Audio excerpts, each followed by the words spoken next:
صبح 70,000 اور اتنے شام،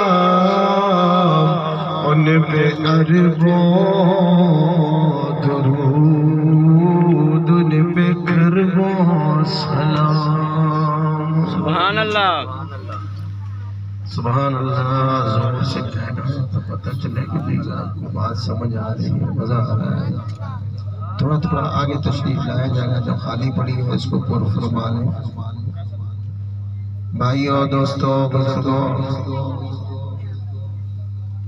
میں مشکور ہوں قابل صد احترام علاقے کی معروف مشہور شخصیت مجاہد اسلام بھائی راؤ کرامت علی صاحب کا، جنہوں نے مجھے آپ سے مخاطب ہونے کا موقع دیا۔ دلی دعا ہے اللہ حق بات کہنے کی، سننے کی اور اس پر عمل کرنے کی توفیق مرحمت فرمائے۔ آئیو، ایک ہے حضور کی ولادت جس کو میلاد مصطفیٰ کہا جاتا ہے، ایک ہے آپ کی سیرت۔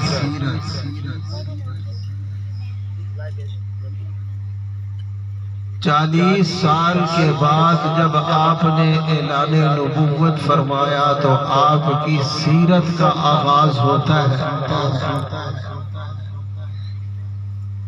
اور سن 535 عیسوی میں آپ کی جو ولادت باسعادت ہوئی اسے میلاد کہا جاتا ہے۔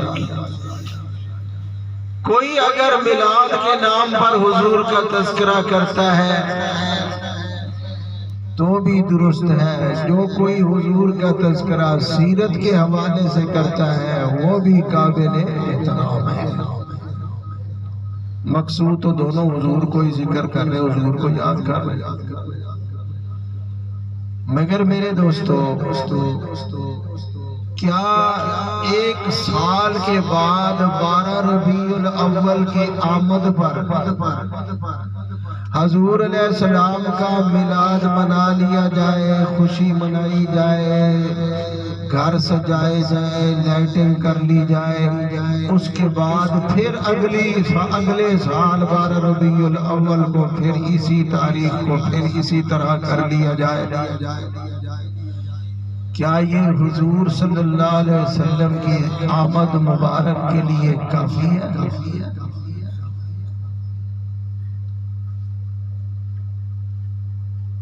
ایک دن کی خوشی تو ایک باپ بھی اپنے بیٹے کے لیے منا لیتا ہے۔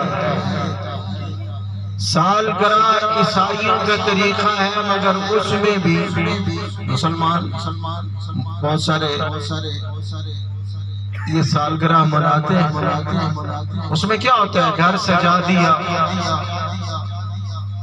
غبارے لگا دیے، جھنڈیاں لگا دی، اچھے کھانے پکا لیے، دوستوں کو بلا لیا، ہلا گلا ہو گیا۔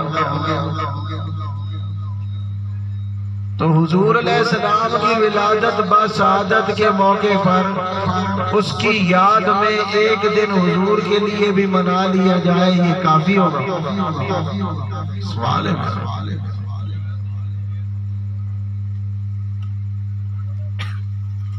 کیا حضور صرف ایک دن کی رحمتیں اور برکتیں لے کے آئے؟ کیا حضور کی آمد پر صرف ایک دن منور ہوا، صرف ایک دن بابرکت ہوا؟ نہیں میرے دوستو، آقا جس گھڑی میں آئے تھے وہ گھڑی ہی اتنی شان والی تھی کہ دنیا کی ساری عیدیں، ساری خوشیاں اس پر قربان کر دی جائیں۔ وہ گھڑی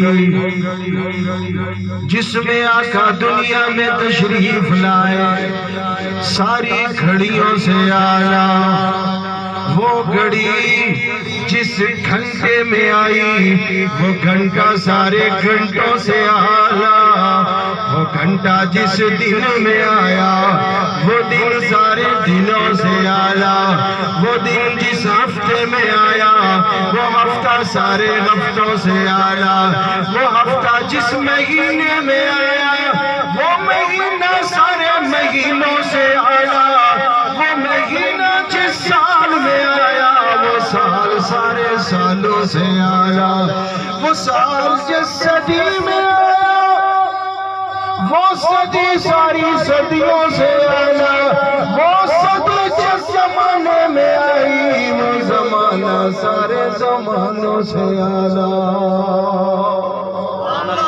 خیر امتی قرنی ثم الذین یلونہم ثم الذین یلونہم۔ آقا فرماتے ہیں سب سے بہترین میرا زمانہ، پھر اس سے ملا ہوا زمانہ، پھر اس سے ملا ہوا زمانہ، یہ سب سے بہترین زمانے ہیں۔ ارے آقا کے آنے سے تو زمانے منور ہو گئے، ہم صرف آقا کے لیے ایک دن کی خوشی منائیں، جشن منائیں، یہ قرین انصاف نہیں۔ پھر ڈے تو قائد اعظم کی بھی منائی جاتی ہے، اسی طرح کا ایک یوم تو قائد اعظم کے رفیق علامہ اقبال کا بھی منا لیا جاتا ہے۔ دن تو عورتوں کا بھی منایا جاتا ہے، مزدوروں کا بھی منایا جاتا ہے، بچوں کا بھی منا لیا جاتا ہے، اور یہ اس لیے ڈے منائی جاتی ہے کہ یہ لوگ بھول نہ جائیں، ذہنوں سے محو نہ ہو جائیں، ذہنوں سے مٹ نہ جائیں۔ اب آپ انصاف سے بتائیں، کیا کسی مومن کے لیے ایک لمحے کے لیے بھی یہ گنجائش ہے، ایک لمحے کے لیے بھی اسے جائز ہے کہ وہ اپنے اللہ کو بھول جائے یا مصطفیٰ کو بھول جائے؟ ہم کھائیں تو آقا یاد ہو، پیئیں تو آقا یاد ہو، سوئیں تو آقا یاد ہو، اٹھیں تو آقا یاد ہو، مسجد میں آئیں تو آقا یاد ہو، نکلیں تو آقا یاد ہو، بازار میں جائیں تو آقا یاد ہو، تجارت کریں تو آقا یاد ہو، حکمت کریں ڈاکٹری کریں تو آقا یاد ہو، سیاست کریں تو آقا یاد ہو، اور حکومت کریں تو آقا یاد ہو، کسی سے محبت کریں دوستی کریں تو آقا یاد ہو، دشمنی کریں تو آقا یاد ہو۔ کسی مومن کے لیے ایک لمحے کی بھی گنجائش نہیں ہے کہ وہ اللہ کو بھول جائے یا مصطفیٰ کو بھول جائے۔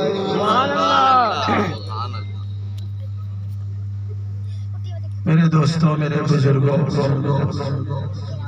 میں دو باتیں عرض کروں گا، زیادہ نہیں ٹائم دوں گا آپ کا۔ سیرت کے حوالے سے میرے آقا صلی اللہ علیہ وسلم نے جب اپنی دعوت کا آغاز کیا تھا، آپ نے دعوت اسلام کا جب آغاز کیا تھا تو کوئی معجزہ نہیں دکھا۔ اس کا یہ مطلب نہ سمجھے کہ آپ کے معجزے تھے نہیں، نعوذ باللہ۔ آپ کے معجزات پر علماء نے کتابیں لکھی ہیں۔ ہمارے اکابرین میں سے مولانا سعید احمد ہیں، انہوں نے 300 حضور کے معجزات لکھے ہیں۔ سبحان اللہ۔ انگلی سے اشارہ کیا، سارے لوگوں نے دیکھا، چاند دو ٹکڑے ہوا اور پھر حکم دیا تو جڑ گیا۔ سبحان اللہ۔ پانی کے کڑوے کنویں میں اپنا لعاب ڈالا تو شربت کی طرح میٹھا ہو گیا۔ دو آدمیوں کے کھانے میں اپنا لعاب ملایا تو لشکر کو کافی ہو گیا۔ سبحان اللہ۔ ابو جہل کا واقعہ تو سنا ہی آپ نے، مٹھی میں کنکر لے کے آیا، کہتا ہے آج یہ بتا دے میری مٹھی میں کیا ہے تو مان لوں گا۔ حضور علیہ السلام نے فرمایا میں بتاؤں اس کے بارے میں یا یہ بتائیں میرے بارے میں؟ آپ جدھر سے گزرے پتھر بول پڑے، آپ جدھر سے گزرے پتھر بول پڑے، مٹھی میں بھوچال کے کنکر بول پڑے، مٹھی میں بھوچال کے کنکر بول پڑے۔ آپ نے جب یہ کہا ابو جہل کہنے لگا اگر یہ بتا دے تو پھر بات ہی کیا ہے؟ کنکریوں سے آواز آنے لگی اشہد ان لا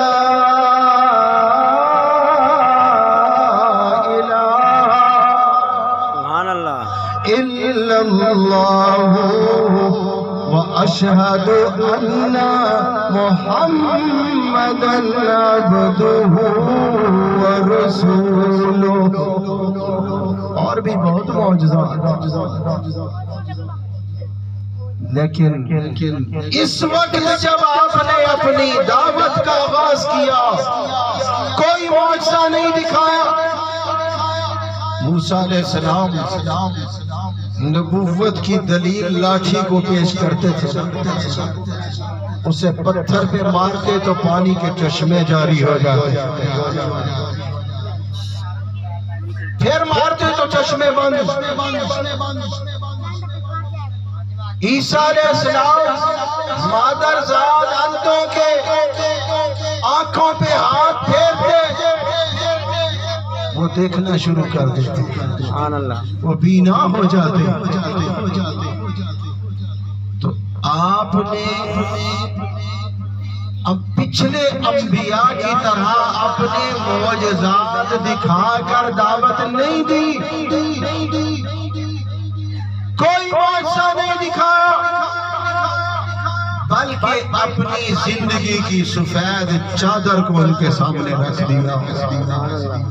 مکہ والو، میری 40 سال کی زندگی میں کوئی غلطی کوئی عیب میرے اندر دیکھا ہو تو بتاؤ۔ حل وجدتمونی صادقا او کاذبا۔ مکہ والوں، 40 سال تمہارے اندر گزار چکا ہوں، میرے بچپن کو جانتے ہو، لڑکپن کو جانتے ہو، جوانی کو جانتے ہو۔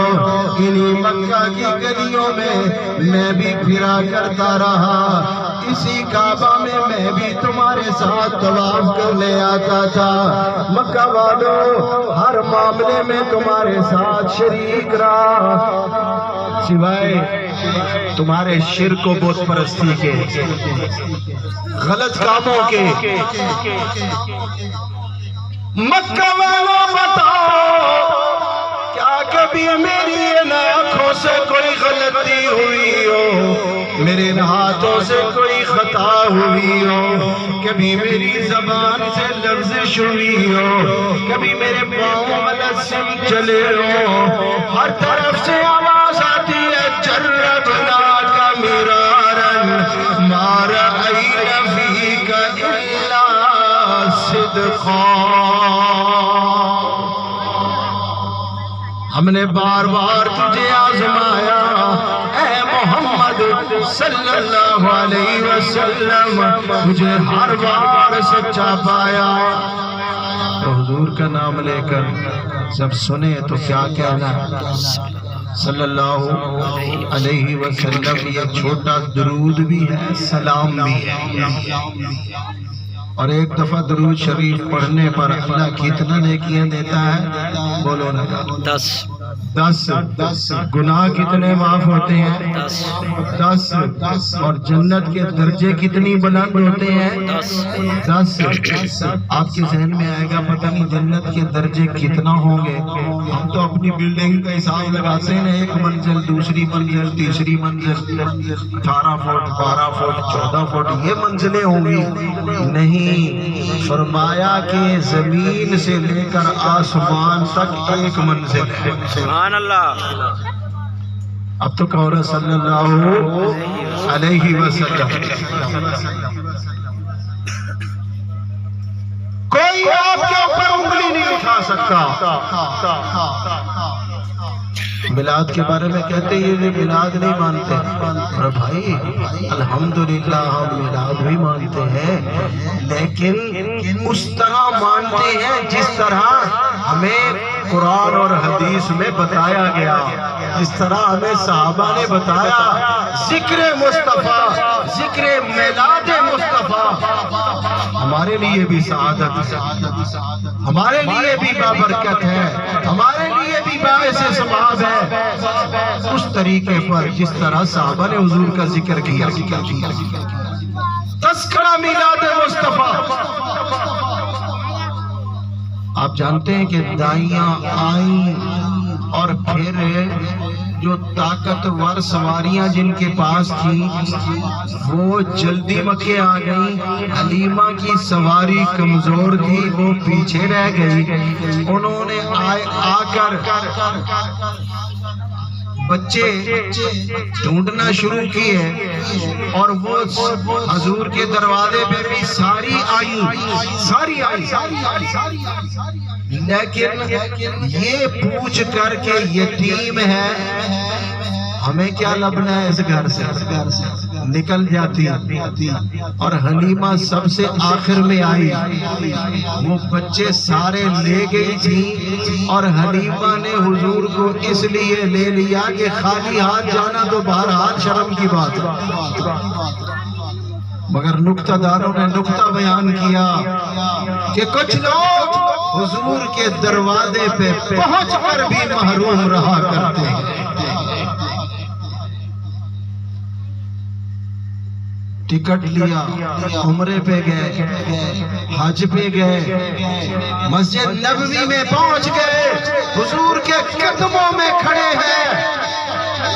اذان کا وقت ہوا، اذان ہونے لگی تو یہ کھسکنے لگے.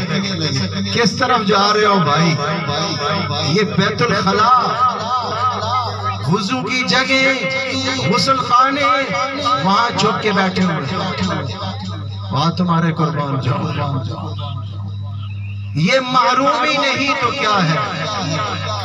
اور جو نماز بیت اللہ میں پڑھو 1,00,000 نمازوں کا ثواب، مسجد نبوی میں پڑھو تو 50,000 نمازوں کا ثواب. سبحان اللہ. اسی لیے تو ان مسجدوں کی طرف سفر کرنا ثواب اور عبادت ہے. اس سے بڑی اور کیا محرومی ہو؟ لیکن اللہ نے فرمایا ہم نے جولیاں منتخب کر لی ہے.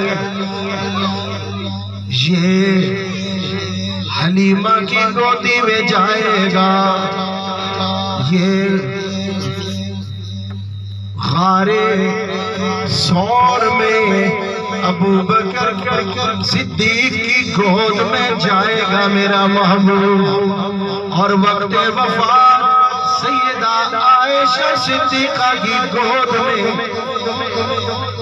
حضور کے بارے میں بتایا کہ عائشہ فرماتی ہیں جب حضور نے وفات فرمائی تو آپ کا چہرہ مبارک میرے سینے اور ٹھوڑی کے درمیان میں رکھا ہوا تھا. جولیاں منتخب ہو گئی. سواری پہ جب حضور کو بٹھایا تو سواری وہ جو 8 گھنٹے 9 گھنٹے 10 گھنٹے پہلے نکل گئی تھی انہیں کراس کرنے لگی. تو ان کو شبہ ہوا کہ حلیمہ تو وہی ہے، لگتا ہے سواری بدل لی ہے، اور لنگی جا سواری کو لوٹائیاں نے بلایا ہے، سبحان اللہ، اور لنگی جا سواری کو لوٹائیاں نے بلایا ہے، اور دسنی حلیمہ تو شان کی تو پایا ہے، اور داچی اگلی سوار تا وٹایا ہے، اور داچی اگلی سوار تا وٹایا ہے، نی تیرا رب نے مقدر جگایا ہے، نبی لوگوں دی پان والی ہے، اور بھاگ جاگ پہنی پیچھے پیچھے آن والی ہے۔ سبحان اللہ، نکتہ بروں نے نکتہ بیان کر دیا، جس سواری پر میرے آقا سوار ہوں گے وہ سواری ساری سواریوں سے آگے چلا کرتی ہے۔ ہجرت کی شب ابو بکر صدیق کے کندھوں پر آقا نے سواری فرمائی، تو ابو بکر بعد از انبیاء ساری امتوں سے آگے نکل گئے۔ افضل البشر، یہ اہل سنت والجماعت کا اجماعی عقیدہ ہے، افضل البشر بعد الانبیاء بالتحقیق امیر المومنین سیدنا ابی بکر الصدیق رضی اللہ تعالی عنہ۔ حضرت حلیمہ کہتی ہیں میں نے حضور کے لیے ایک دودھ مقرر کر لیا، اور دوسرا دودھ جو بچی تھی یا بچہ تھا، کوئی تھا تو صحیح نا اپنا، تبھی تو دودھ پلاتی تھی، اس کے لیے مقرر کر لیا۔ کبھی حضور کو میں اس اپنے دودھ کے حصے سے حصہ پلانے کے بعد دوسرا دودھ بھی دینا چاہتی تو میرے آقا بچپن میں منہ پھیر لیتے تھے، او میلاد خانو، میرے آقا نے اپنے بھائی کا بچپن میں حق نہیں مانا۔ معصومیت اسی کو کہتے ہیں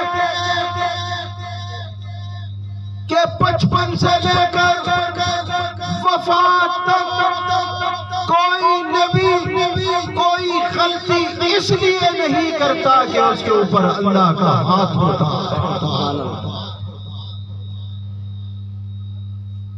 اللہ نے کہا میرے محبوب نہیں ادھر نہیں جانا، کل 40 سال بعد تو دنیا کو بتائے گا، اور بھائی کا حق نہ کھانا، بھائی کا حق نہ مارنا۔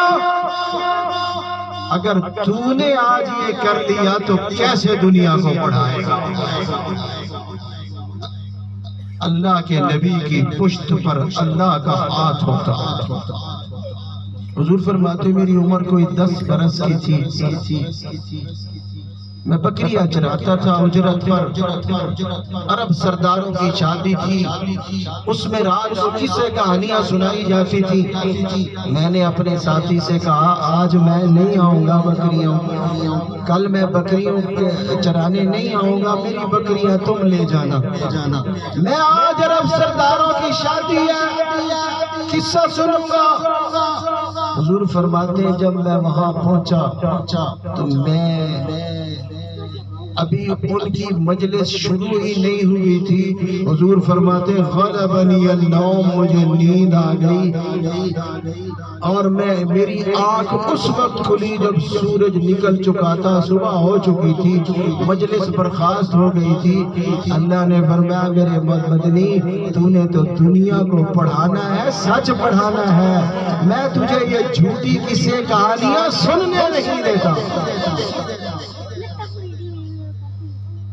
حضور فرماتے میری عمر کوئی 25 برس کی تھی، کعبۃ اللہ کی یہ عمارت جو ہے یہ خستہ حال ہو گئی. مشرکین نے مشورہ کیا کعبے کی تعمیر کی جائے، لیکن دو شرطیں لگائی. ایک شرط تھی چندے کی کہ چندہ حلال کا ہونا چاہیے، حرام کا نہ ہو.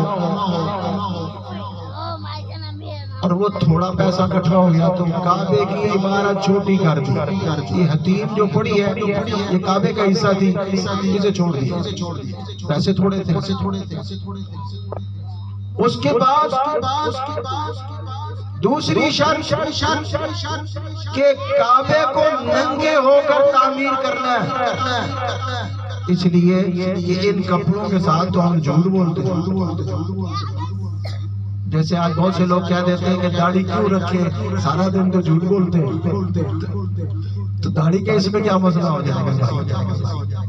ان کپڑوں کے ساتھ ہم غلط کام کرتے ہیں، بے ایمانیاں کرتے ہیں، لوگوں کے ساتھ ظلم و ستم کرتے ہیں. تو کعبہ مقدس عمارت ہے، مقدس جگہ ہے، اس لیے لباس اتار کر تعمیر کی جائے. کعبے کا احترام ہو رہا تھا. تو ایسے ہی مولانا اعظم طارق صاحب سنایا کرتے تھے کہ ڈاکو بس لوٹ رہے تھے تو ایک بڑے ڈاکو کے پاس جو ہے وہ ڈاکو بندوں کو پکڑ کے لے جا رہے تھے. وہ اپنے مرضی کے مطابق ان کی تلاشیاں لے رہا تھا، پیسے چھین رہا تھا. تو ایک مولوی صاحب تھے، انہوں نے اس کو جب لے گیا تو انہوں نے کہا دیکھو یار میں مولوی صاحب ہوں، مجھے معاف کر دو. انہوں نے کہا چلو ہمارے سردار کے پاس جب لے گئے تو اس نے کہا ایسا کریں ان کے کپڑے اتاریں اور ان کو دیوار کوٹھے کے اوپر کھڑا کر کے احترام سے ان کی تلاشی لے لو. یہ ان کا حال تھا. تو وہ حضور فرماتے ہیں میں اس وقت آ گیا تو انہوں نے مجھے بھی اصرار کیا کہ کعبے کی تعمیر میں آپ حصہ لیں. میں تو یہ چاہتا تھا کہ اس نیک کام میں حصہ لوں، لیکن ان کی شرط جو تھی وہ یہ تھی کہ لباس اتارو. حضور فرماتے مجھے سخت کلف ہوا، تکلیف ہوئی، میں کیسے کپڑے اتارو، مجھے شرم آئی. لیکن جب دیکھا سارے کاموں والی سرکار بن کے بیٹھے تو خیال آ گیا چلو کعبے کی تعمیر کرنی ہے، جب یہ شرط ہے تو پھر مجبوری ہے. حضور فرماتے ابھی میں نے ارادہ ہی کیا تھا، غلبنی النوم، مجھے نیند کے جھٹکے آنے لگے، میں سو گیا. میری آنکھ اس وقت کھلی جب کعبہ کی تعمیر مکمل ہو چکی تھی. تو اللہ اپنے نبی کا بچپن سے لے کر آخر تک یوں خیال فرما رہے ہیں. تو معصومیت کس کے لیے ہے؟ نبی کے لیے. نبی کے علاوہ کوئی معصوم نہیں ہوتا. کچھ لوگ کہہ دیتے ہیں کہ معصوم اور بھی ہیں. تو جناب جن کو آپ معصوم فرما رہے ہیں ان میں سے دو معصوموں نے امام امیر معاویہ کے ہاتھ پر بیعت کی ہے. میں اشارہ کروں گا، سمجھنا آپ کا کام ہے. دو معصوموں نے امیر معاویہ کے ہاتھ پر بیعت کر کے انہیں اپنا امام بنایا ہے. تو پھر تو بھی ان کی اتباع کرتے ہوئے امیر معاویہ کو امام مان لے. معصومیت نبوت کا خاصہ ہے. حضور فرماتے مکہ والو 40 سال تمہارے اندر گزارے ہیں، ہر وجدتمونی صادقا او کاذبا. سارے مکے والے جواب دیتے ہیں اے امین، اے صادق، اے سچا، اے محمد صلی اللہ علیہ وسلم، تیرے اندر کوئی عیب ہم نے دیکھا ہی نہیں ہے. قرآن لا ریب کتاب ہے اور نبی بے عیب نبی. نبی میں کوئی عیب آ نہیں سکتا، اور اللہ عیب والی چیز کو نبی کے قریب آنے ہی نہیں دیتا۔ اللہ جن کو لایا نبی کے قدموں میں وہ اس کے چنیدہ تھے، برگزیدہ تھے۔ حضور نے تھوڑی منائے، حضور نے تو دو مانگے، ایک ان میں سے ایک دے دے، یہ دے دے یہ دے دے۔ اگلا انتخاب کس کا تھا؟ بولو نا یار، اشارہ کروں گا کس کا تھا؟ صحیح اپنی مرضی نال اپنے یار نے بنائے۔ اب تو سبحان اللہ کہہ، سبحان اللہ۔ صحیح اپنی مرضی نال اپنے یار نے بنائے، وہ کتے خدمت پیش نبی دے چن چنیا پہ خدائے، وہ کتے خدمت پیش نبی دے چن چنیا پہ خدائے۔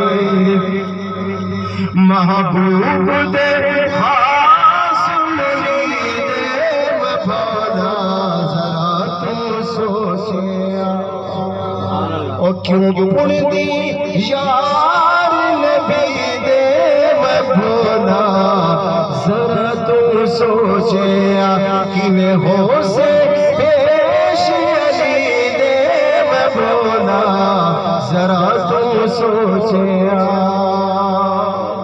اب دوسری بات میرے آقا کی یہ خاص بات ہے، آپ نے اپنے اعلان نبوت سے پہلے کوئی معجزہ نہیں دکھایا، بلکہ نبوت کی سفید چادر کو 40 سال کی زندگی کی چادر کو لوگوں کے سامنے رکھ دیا ہے۔ کوئی عیب تو اس میں دکھا دو۔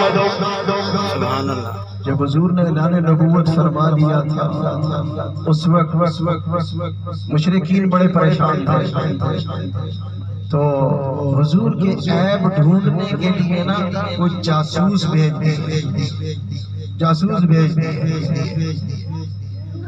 را کے، موساد کے، CIA کے، یہ سارے نمائندے جمع ہو گئے، کوئی عیب ڈھونڈو۔ وہ دن رات ٹوہ میں لگے رہے، اور جب واپس آئے مشرکین کہتے ہیں سناؤ کوئی عیب ملا؟ تو وہ جو سب سے بڑا ان کا CIA کا سردار تھا، چیف تھا، کہنے لگے آؤ میں بتاتا ہوں تمہیں وہ کون ہے۔ کہتے لا عیب فیہ سوا اللہ شبیہ لہ، لا عیب فیہ سوا اللہ شبیہ لہ، فی الحسن والخلق والالطاف والشیم۔ سبحان اللہ۔ کہتا ہے کہ محمد صلی اللہ علیہ وسلم کی خلوتوں کو، جلوتوں کو، آپ کے خطاب کو، آپ کی مجلس کو، آپ کی محفل کو، آپ کے چلنے کو، پھرنے کو، اٹھنے کو، بیٹھنے کو، گفتگو کو، ہر بات میں آپ کی ٹوہ لگائی۔ کوئی عیب تو ڈھونڈے لیکن ہمیں کوئی عیب نہیں ملا، ایک عیب مل گیا ہے۔ ان کی باچھیں کھل گئیں، مشرکین خوش ہو گئے، چلو ایک ہی عیب دکھا دو، کوئی ایک عیب نکال دو، پھر بھی کام بن جائے گا۔ تو کہتے ہیں جلدی سے بتا، جلدی سے بتا کیا عیب ہے محمد کا۔ وہ پھر کہتے ہیں لا عیب فیہ سوا اللہ شبیہ لہ، فی الحسن والخلق والالطاف والشیم۔ سبحان اللہ۔ کہتے ہیں یار تو بولتا کیوں نہیں؟ کہ میں کہہ تو رہا ہوں نبی جیسا حسین کوئی نہیں ہے، لا عیب فیہ سوا، آپ کا چہرہ بے عیب، حسن اخلاق کے ہم معترف، آپ جیسا اخلاق کسی کا نہیں، اور آپ کی عنایت و مہربانی جیسی کسی کی نہیں، اور آپ جیسا مہربان کوئی نہیں۔ انہوں نے کہا ہم نے تمہیں تعریفیں سننے کے لیے سنانے کے لیے نہیں کہا، عیب بتا۔ کہنے لگا عیب یہ ہے کہ محمد بے عیب ہے۔ جب محمد بے عیب ہے تو تجھے ماننا پڑے گا نبی کی بیویاں بھی بے عیب ہیں، نبی کے اصحاب بھی بے عیب ہیں، نبی کے اہل بیت بھی بے عیب ہیں۔ اگر ان کو عیب لگائے گا تو نبوت کی چادر پہ داغ لگ جائے گا۔ دوسری بات، آپ کسی کو کچھ منوانا چاہتے ہیں تو آپ کو جان لیں، آپ کہتے ہیں میں کسی سے اپنی ولایت منوانا چاہتا ہوں، بزرگی منوانا چاہتا ہوں، کمال منوانا چاہتا ہوں، ساری دنیا مان جائے گی مگر آپ کی بیوی جلدی نہیں مانے گی۔ میں اچھی طرح جانتی ہوں کہ کیا ہے۔ وہ کہتے ایک بزرگ تھے، دنیا ان کی قدر کرتی لیکن گھر والی کہتی میں اچھی طرح جانتی ہوں تیرے اندر کچھ بھی نہیں ہے، لوگوں کو بیوقوف بناتا پھرتا، تیری اوقات جانتی ہوں۔ اس نے دعا کی یا اللہ اس میری بیوی کو بھی عقل آ جائے، کوئی مجھے ایسی توفیق دے، کوئی ایسی کرامت اس کو دکھاؤ کہ یہ مان جائے مجھے۔ تو دعا قبول ہو گئی اس بزرگ کی، اور اللہ نے ان کو اڑنے کی توفیق دے دی۔ اب بزرگ کو اپنے گھر کے اوپر اڑ کے بیوی کو دکھا رہے ہیں، دیکھو۔ تو شام کو جب گھر آئے تو بیوی کہنے لگی آج میں نے دیکھا ہے ولی ایسے اڑتا ہوا گیا اور یوں اڑتا ہوا گیا اور یوں اڑتا ہوا گیا، ایسے ہوتے ہیں ولی۔ اس نے کہا وہ اللہ کی بندی، تیرا غریب خامد وہ میں ہی تو تھا، اچھا تو تھا، تو میں سمجھ گئی تھی کہ جب ہی تو ٹیڑھا اڑ رہا تھا میں سمجھ گئی تھی وہی نکھٹو ہوگا۔ آپ کی بیوی جلدی آپ کو نہیں مانے۔ اسی طرح لنگوٹیا یار، وہ بھی آپ کی بات کو جلدی، آپ کی بزرگی کو جلدی نہیں مانے گا۔ کہ اچھی طرح جانتا ہوں، میرے ساتھ بچپن گزرا، لڑکپن گزرا، جوانی گزری، سب جانتا ہوں تیری کرتوتیں، اور تو مجھے اب ولایت کی بات کر رہا ہے، تو ولی، میں نہیں مانتا۔ اسی طرح آپ کا خادم ہو کوئی جو ہمیشہ اپنی خدمت میں رہتا ہو، وہ بھی آپ کی بات کو جلدی نہیں مانے گا، اس لیے کہ وہ جانتا ہے کہ آپ کیا کرتے ہیں، کہاں سے آتے ہیں، کہاں جاتے ہیں، راتیں کہاں گزرتی ہیں، دن کہاں گزرتے ہیں۔ اس کو بھی آپ اپنی ولایت جلدی نہیں منوا سکتے، مگر میرے نبی کا یہ بھی معجزہ ہے کہ آپ نے جب دعوت دی ہے تو انہی لوگوں کو دی ہے جو آپ کے قریب ترین تھے، سبحان اللہ، جن کے ماننے کی توقع کم کی جاتی ہے۔ آپ کی زوجہ ہے حضرت خدیجۃ الکبریٰ، سبحان اللہ، لنگوٹیا یار ہے ابو بکر صدیق، اور خادم ہے حضرت زید بن حارثہ۔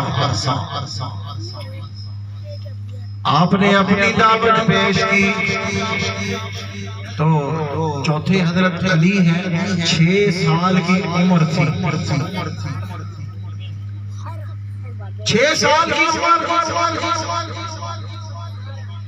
اس عمر میں کوئی آدمی مشیر نہیں بن سکتا۔ دعوت تو آپ نے دی، ایک آپ کی بیوی تھی، ایک لنگوٹیا یار تھا، ایک خادم تھا، ان تینوں کو دعوت دی، چوتھے حضرت علی تھے۔ اب اس میں اختلاف ہے کہ سب سے پہلے کس نے اسلام قبول کیا، اس میں اختلاف ہے۔ ہمارے امام ابو حنیفہ رحمۃ اللہ علیہ نے فرمایا اس میں جھگڑے کی کون سی بات ہے، عورتوں میں سب سے پہلے خدیجہ الکبریٰ ایمان لے آئی، مردوں میں حضرت ابوبکر صدیق ایمان لے آئے، بچوں میں حضرت علی ایمان لے آئے، غلاموں اور خاتموں میں حضرت زید بن حارثہ۔ جھگڑے ختم، لیکن پھر بھی اس بات کو چھوڑ دیں کہ 8 گھنٹے پہلے کس نے قبول کی، 4 گھنٹے بعد کس نے قبول کی، لیکن یہ تو بتائیں کہ حضرت خدیجہ الکبریٰ گھر کی 4 دیواری کی مالکہ، وہ نبی کا باہر گلی محلے اور شہر میں دفاع نہیں کر سکتی۔ حضرت زید خاتم بچی ہیں، وہ بھی آپ کا دفاع نہیں کر سکتے، نہ ہی وہ آپ کی دعوت کو عام کر سکتے ہیں۔ حضرت علی بچے ہیں، یہ بھی آپ کا دفاع نہیں کر سکتے۔ جس نے نبوت کی کمر پہ ہاتھ رکھا اور نبوت کے کام کو مضبوط کیا وہ ابوبکر صدیق ہے، جس نے اپنے سارا مال حضور کے قدموں میں لا کے رکھ دیا، جس نے اپنی ساری توانائیاں حضور کے لیے صرف کر دی، اکیلا ایمان نہیں لایا، کبھی حضرت عثمان کو لا رہا ہے، کبھی عبدالرحمن بن عوف کو لا رہا ہے، کبھی حضرت طلحہ کو لا رہا ہے، کبھی حضرت زبیر کو لا رہا ہے۔ ابوبکر کمائیاں کر رہا ہے، جو کام حضور کا وہی ابوبکر۔ تبھی تو نبی نے کہا کہ میں نے جس کو بھی دعوت دی ہے ہر کسی نے شروع میں پسو پیش کیا، ہر ایک نے پسو پیش کیا۔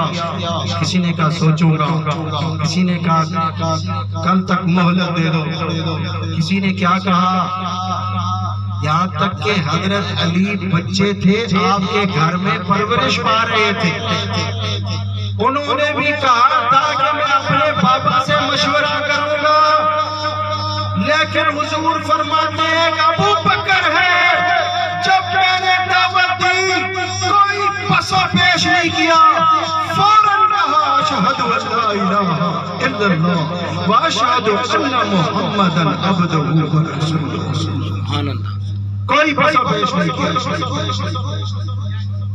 یہ 2 باتیں خصوصیت کے ساتھ، اور ابوبکر صدیق رضی اللہ تعالیٰ عنہ کے بارے میں حضور فرماتے ہیں ابوبکر نے اتنا اسلام کی خدمت کی ہے، میرے کاز کی اتنی خدمت کی ہے، میں سب کے قرضے جس کسی نے بھی اسلام میں احسان کیا قرضہ ادا کر چکا ہوں۔ ابوبکر کا قیامت تک اسلام مقروض رہے گا، قیامت کے دن اللہ ابوبکر کے قرضے اتارے گا۔ اجے اسلام تے صدیق دا قرضہ بقایا گے۔ سبحان اللہ۔ آپ کس قسم کے خطیب کو سنا کرتے ہیں؟ میرے کو تو یہی آتی ہے جو آپ کو رات میں سنا رہا ہوں۔ کیسا خطیب آپ کو چاہیے جو آپ کی سبحان اللہ کہنے والے ہیں؟ اجے اسلام تے صدیق دا قرضہ بقایا گے، نیتا جس نے ہاتھوں اس آخری ضامن رسایا گے، وصولی دانا چنتا نہ لکھوایا صحابہ نے، وصولی دانا چنتا نہ لکھوایا صحابہ نے، خدا دے دین نو دنیا تے چمکایا صحابہ نے، لکھا بھلیا اتے بھٹکانو رہلایا صحابہ نے، خدا دے دین کہ چمکایا صحابہ نے.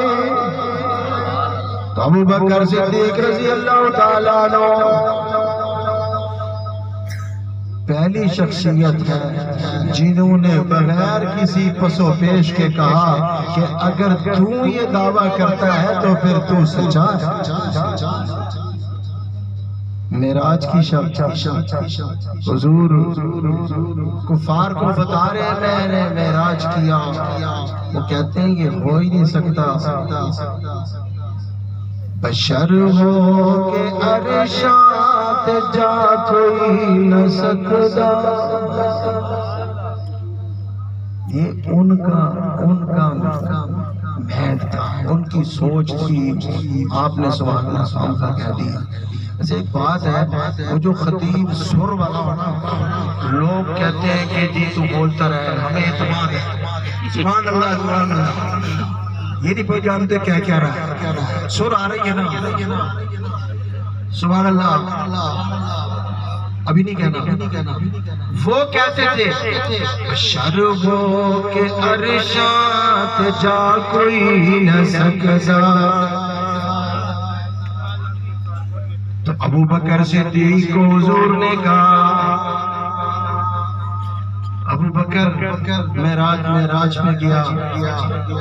حضور آپ جو فرما رہے ہیں میں اپنی آنکھوں سے دیکھ لیتا، پھر بھی اتنا اعتماد نہ کرتا جتنا حضور آپ کی زبان پر اعتماد ہے. سبحان اللہ. کہا یہ مشرک کہتے ہیں کہ بشر ہو کے عرشات جا کوئی نہیں سکتا. ابو بکر کا جواب سناؤں. انہوں نے فرمایا مشرک بشر ہو کے عرشات جا محمد ملک ہو کے عرشات جا کوئی نہ سکتا. بشر ہو کے عرشات جا محمد ملک ہو کے عرشات جا کوئی نہ سکتا. مال کی باری آئی، حضور چندہ فرماتے آئے. عمر آدھا لے آئے، کوئی کچھ لایا کوئی کچھ لایا. ابو بکر نے سارے گھر کے اندر جھاڑو دیا، سوئی دھاگا تک بھی لا کے آپ کے قدموں میں رکھ دیا. کہا حضور. عمر سے پوچھا عمر تم کیا لائے؟ کہا آدھا مال لایا ہوں. ابو بکر تم کیا لائے؟ کہا حضور سب کچھ لے آیا ہوں، اللہ اور اس کے رسول کا نام گھر میں چھوڑا. سبحان اللہ. اچھا حضور مجھے ایک بات یاد آئی. گئے تو دیواروں پہ ہاتھ ہمارا گھر میں جا کر.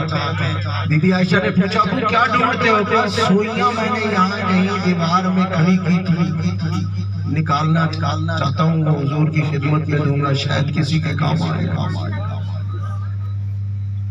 وہ لے کے آئے تو کہا حضور ایک اور بات یاد آئی، قیمتی لباس پہنا ہوا ہے، اس کو فروخت کرتا ہوں. اس کی جگہ کاٹ کے کپڑے لیے، وہ سستے تھے وہ پہن لیے، اور بٹن نہیں تھے تو ببول کے کانٹے لگا دیے. حضور کی خدمت میں وہ پیسے جب لا کے دیے تو جبریل امین حضور اللہ کا سلام، ابو بکر پر اللہ کا سلام. اللہ پوچھتے ہیں ابو بکر سے پوچھو کہ اس حال میں بھی تو اللہ سے راضی ہے؟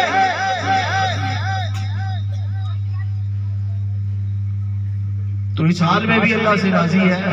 ابو بکر کہتے ہیں میں اللہ سے راضی ہوں، میں اللہ سے راضی ہوں، میں اللہ سے راضی ہوں. حضور نے دیکھا جبریل کا لباس بھی ٹاٹ کا، ببول کے کانٹے لگے ہوئے. یہ کیا ہے جبریل؟ کہا حضور اوپر تو دیکھے. اللہ نے وہ منظر حضور کے سامنے کیا.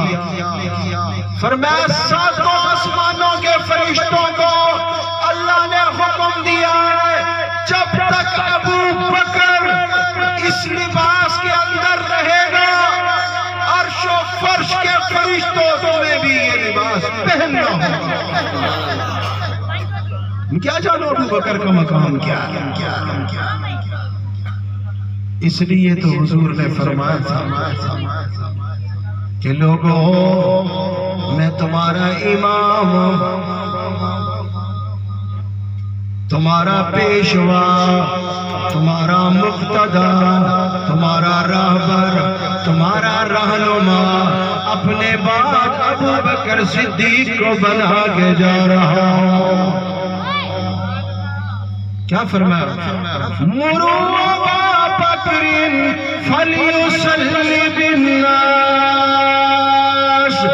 ابو بکر کو حکم دو وہ لوگوں کو جا کر نماز پڑھائے، امامت کرائے۔ امامت کے مسئلے من کنت مولا فعلی مولا، مولا کے تو کئی معنی ہوتے ہیں، دوست بھی ہوتے ہیں، مولا کے معنی اپنے کے بھی ہوتے ہیں، یار کے بھی ہوتے ہیں، اور مولا کے معنی معبود کے بھی ہوتے ہیں۔ فَإِنَّ اللَّهَ هُوَ مَوْلَا هُوَ جِبْرِيلُ وَصَالِحُ الْمُؤْمِنِينَ۔ اللہ مولا ہے ایمان والوں کا، رسول مولا ہے ایمان والوں کا، ایمان والے مولا ہے ایمان والوں کے۔ تو مولا کا کوئی ایک معنی ہے؟ من کنت مولا فعلیل مولا جیسی مبہم احادیث سے امامتیں ثابت نہیں ہوتی، امامتیں ان صریح احادیث سے ثابت ہوتی ہیں۔ مروا ابا بکر فلیصلی بالناس، ابو بکر سے کہو کہ وہ لوگوں کو نماز پڑھائے۔ سبحان اللہ۔ میرے بھائی اوپر تشریف، علماء کرام کے لیے کرسیاں رکھی گئی تھی، علماء کرام پیچھے بیٹھ رہے، علماء کرام آگے تشریف رہے، مولانا آگے تو یہ صاف اور صریح حکم اللہ کا نبی دیتا۔ 17 نمازیں ابو بکر صدیق نے حضور کے مصلی پہ آپ کی حیات طیبہ میں پڑھا۔ ایک دن باہر تشریف لا، ابو بکر نماز پڑھا رہے، جب قریب آنے لگے تو ابو بکر پیچھے ہٹنے لگے۔ نعرہ تکبیر، حضرت سید ناصر محمود شاہ اور دیگر تمام علماء اکرام نعرہ تکبیر۔ حضور نے اشارے سے کہا مکانک یا ابا بکر، میں ابو بکر تجھے مصلی سے ہٹانے نہیں آیا، میں تو تجھے مصلی پہ پکا کرنے کے لیے آ رہا ہوں۔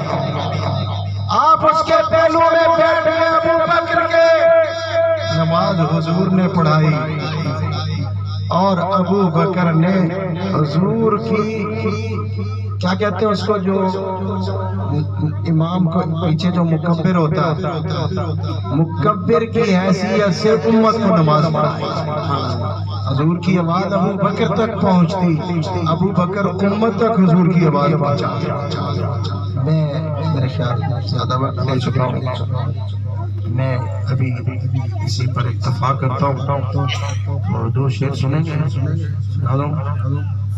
پیسے اپنے اٹھا لو، اتنی بے قدری والا میں خطیب بھی نہیں ہوں، پیسے نہیں دینا۔ اور جدوں دن حشر دے سوال ہوڑ گے، سبحان اللہ، جدوں دن حشر دے سوال ہوڑ گے، آمی ساڑے آمنہ دے لار ہوڑ گے، آمی ساڑے آمنہ دے لار ہوڑ گے۔ او اب آپ ہر کس نو پئی ہوے گی، اب آپ ہر کس نو پئی ہوے گی،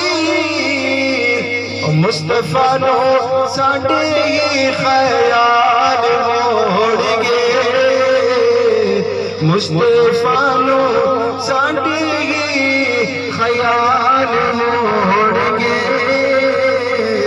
حامی ساڈے آمنہ دے لال موڑ گے وآخر دعوانا الحمدللہ رب العالمین